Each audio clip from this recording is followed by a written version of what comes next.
Howdy again, this is part 4, and we're continuing where we left off with the Fred Perry ad, with everybody sitting around a table with their own thoughts. It was kind of a cute ad. Everybody's has little voice bubbles on what they're thinking. And let's see, over here is an ad for Isetan, which was a department store in Tokyo. More shirt stuff.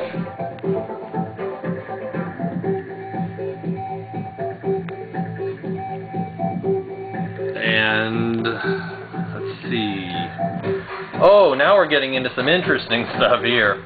This is the original artwork that was done for the movie Cannibal Campout. It was done by Gene Robbins.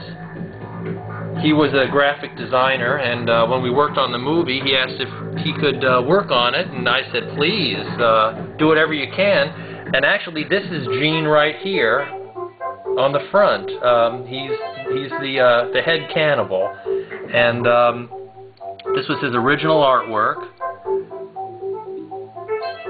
which was really pretty good. I was amazed at how good it came out.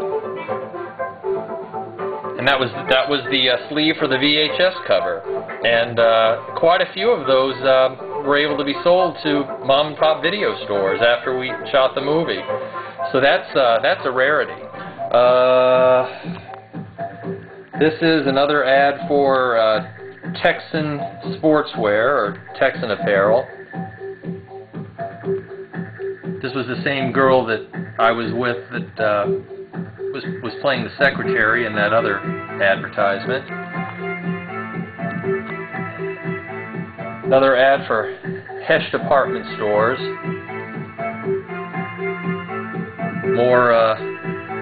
Just more clothes.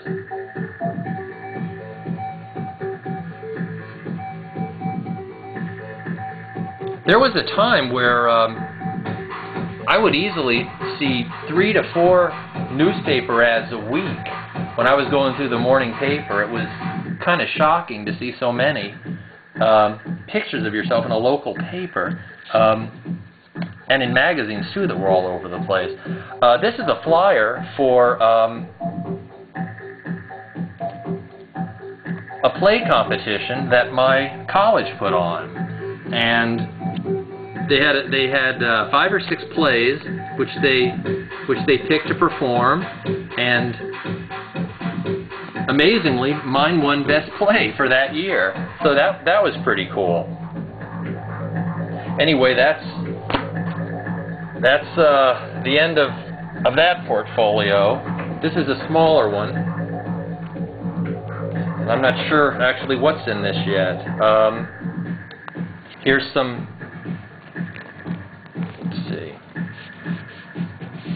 These have been in here for so long that they're just about glued to the folder. Anyway, I'm not exactly sure where I am in this, but I'm somewhere in this.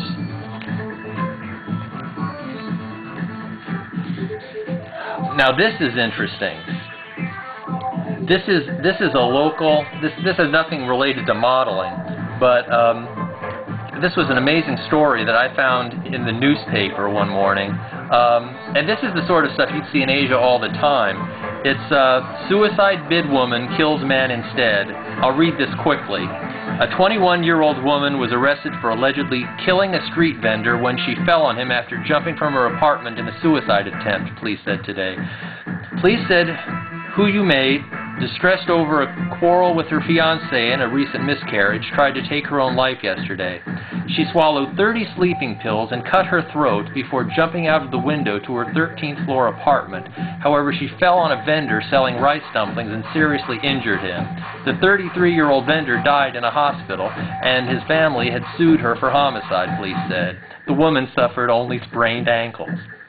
Anyway, I just thought that was an amazing story when I saw that in the newspaper.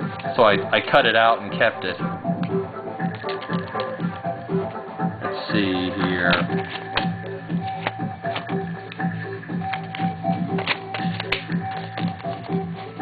I'm not even sure what half this stuff is. Okay, this is for another hotel, the Shangri-La. Light just blew in my office. Let's see.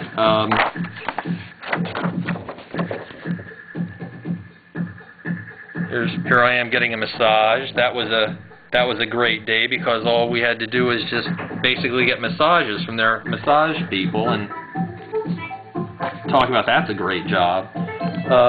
Here's the hotel directory for, I think this is also the Shangri-La, and yeah, this was sort of in the same area where the massages were given.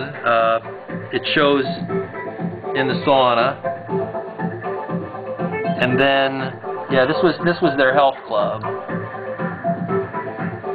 And this little handout was in all the rooms where people could see what the amenities were like in the hotel. And here I am here at the edge of the hot tub, and then a picture of their gymnasium. Here I am on the equipment here.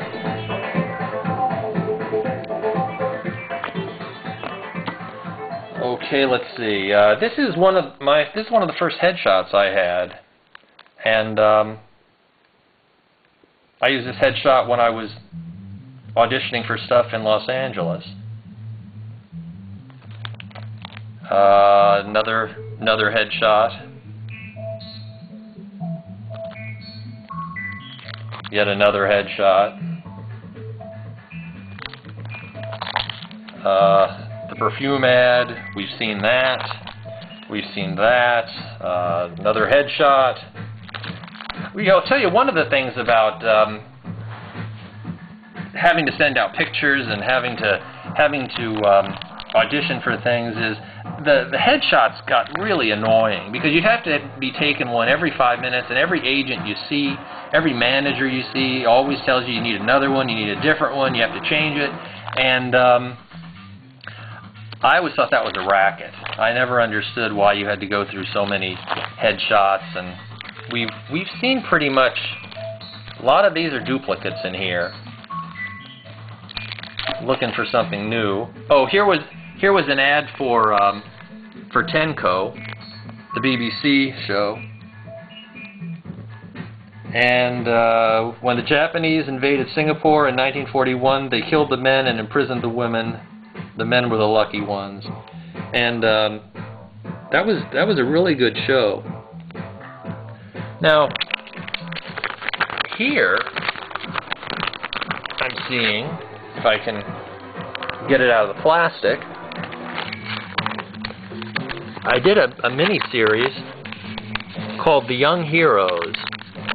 This was pretty interesting because I don't think you're really going to see anything off of this, but it was called The Young Heroes, and it was a Mandarin soap opera that had to deal with the military, and I played a part in that.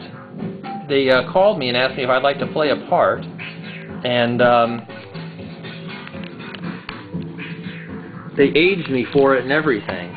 Basically, I played a general, like an English general. Here I am after makeup with one of the guys playing the soldiers, and they put a mustache on me and did stuff to my hair, and I was basically the only English-speaking guy in the cast. All my lines were in English, and everybody around me spoke Mandarin, Chinese. So that was sort of odd. I didn't know what anybody else was saying, and I just wait for the director to point at me, and I just say my lines, and that was a really odd experience. Well, I can't believe we're at the end of 4 already. Tune in next time. See you later.